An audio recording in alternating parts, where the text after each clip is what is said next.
자, 이번에는 우리가 그 활동도에 대한 내용을 볼 건데요. 우선은 우리가 그동안에 다뤘던 것들이 이제 보통 이상적인 형태에 대한 것들을 가지고 공부를 했습니다. 하지만 이제 실제적인 기체라든지 또는 실제 용액을 우리가 적용하게 되면은 이상적인 행동에서부터 많이 벗어나게 되죠. 그래서 이 벗어나는 정도에 대한 어떤 이해를 돕고자 분자 간의 상호작용에 대한 부분을 논의를 해야 돼요. 그래서 여기서는 그 각 용매, 용질, 용액에 대한 어떤 우리가 활동도라고 하는 부분에 대해서 공부를 해보도록 하겠습니다.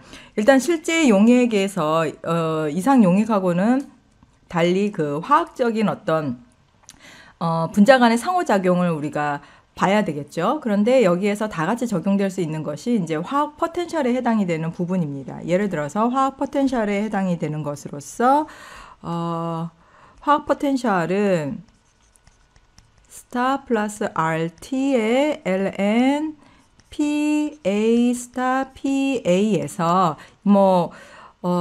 이 부분은 이제 순수한 상태에서의 A라고 하는 어떤 증기 압력에 대한 것이고, 이거는 이제 그 용액 성분 안에 들어있는 증기 압력에 해당이 되는 거예요. 그래서 이러한 부분들이 이상 용액의 경우에는 용매가 라울의 법칙을 만족시킬 수 있게 된다고 했을 경우에는 이 식을 거의 활용을 할 수가 있습니다. 그래서 예를 들어서 이런 부분은 RT, LN 그 다음에 몰 분율에 대한 것으로 이제 그대로 적용을 할 수가 있다라고 볼 수가 있어요. 그런데 이제 용액에서 라울의 법칙으로부터 어떻게 벗어나고 있는 그런 정도를 표현하기 위해서는 우리는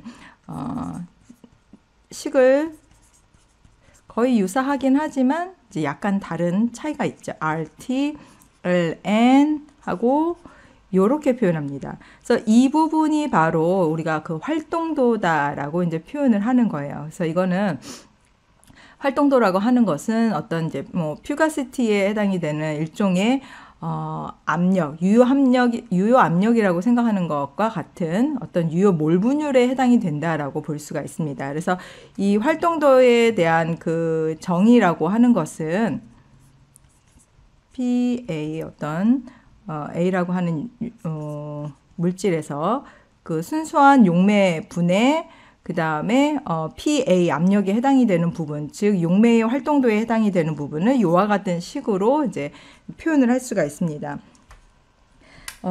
여기에서 이 부분이 이제 활동도에 대한 부분인데요. 이게 이제 C라고 하는 어떤 활동도에 해당이 되는 부분이라고 봤을 때, 요거는 몰농도에 해당이 되는 겁니다. C의 몰농도에 해당이 되고, 이제 나중에 또 조금 더 자세히 얘기를 하겠지만, 이게 이제 활동도의 개수에 해당이 된다라고 봐야 돼요. 그래서 활동도, 라고 하는 것은 결국은 요 농도에다가 활동도 개수를 곱해준 그런 값이다라고 볼 수가 있고, 이 개수가 이상적인 값에서 벗어나고 있는 어떤 그 용액의 척도다라고 볼 수가 있습니다. 그래서 만약에 활동도 개수가 1이 된다라면 이건 안 곱해도 되는 거죠. 그렇다는 것은 거의 이상적인 용액에 가깝게 활동을 하고 있다라는 걸 볼 수가 있습니다. 그래서 여기에서는 농도의 활동도 개수를 각각 곱해준 것이고, 그리고 그 활동도 개수가 1에 해당이 되면 이제 거의 이상적인 용액에 해당이 된다라고 이제 보는 거죠.